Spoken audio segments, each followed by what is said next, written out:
To answer your original, I'm not a huge fan of high rise. Some guys do need a little bit more of a riser. Like, I mean, if your neck is longer, you want to keep a natural position. Like your head and eyes should be upright. Your eyes are the laser beam. They should be staring at the threat. And all you're doing is bringing the weapon system in line with your vision, if you're passive aiming or even if it's daytime, even same thing with pistol, right? When you guys teach pistol, I know, I've never seen you put out like, okay, guys, you're going to bring the gun up and then I want you to bring your head down to the gun. Like, no, you don't do that. Your head and neck, everything stays upright and natural. You want to be in a natural position and you're bringing that dot into your natural line of vision. So you have the least amount of moving parts and pieces.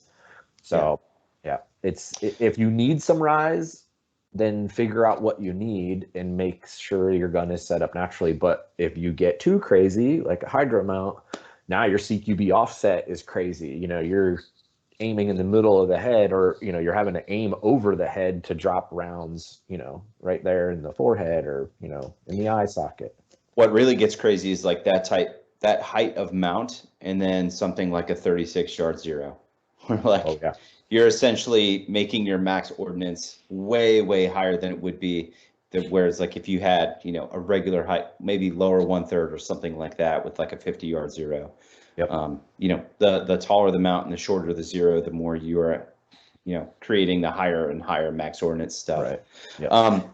Usually when people ask me about the really high mounts, because like I ran high mounts for a very long time, just exploring, like I still have a bunch of different high mounts, right? Mm-hmm. And I have them just because people come through classes and ask questions, and I just want to be able to articulate my opinions on them. But immediately dudes will be like, well, I have it on there because I can passively aim with nods. And as a civilian or even as a cop, right? My first question is like, well, what's the percentage of the time where you're doing that? Is it 1%, 2%? Maybe it's 5%, right? But the point is that 90-something% of the other times, you're not using that shit that you have on the gun. So like, I feel like setting the gun up for the 90 to 95% of the time, whatever the percent is, like that's a way smarter way to do it rather than like, hey, I'm setting it up for this 1%.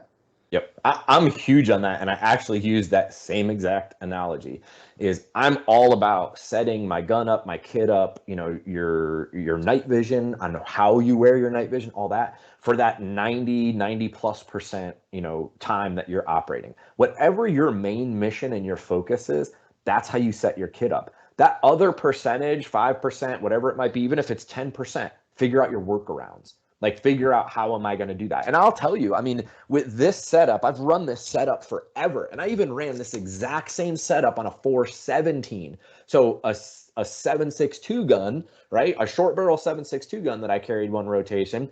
I didn't have a variable power optic on there. I had an EOTech with a 3x magnifier on this exact same mount as low as possible because it works for me. And again, even when I am, and I do it, I'll passively aim with this. Okay. And when I have this in my shoulder and I come up with my nods, I can perfectly see through it. See through it with my nods. I'm not doing anything crazy. I'm not bringing my head down. I'm not angling my head or kicking my head back. Yep. It works for everything that I need for me, for my mission. It may not work for everybody. That's why there's options out there. But, figure out what works for you, that 90%, and run it.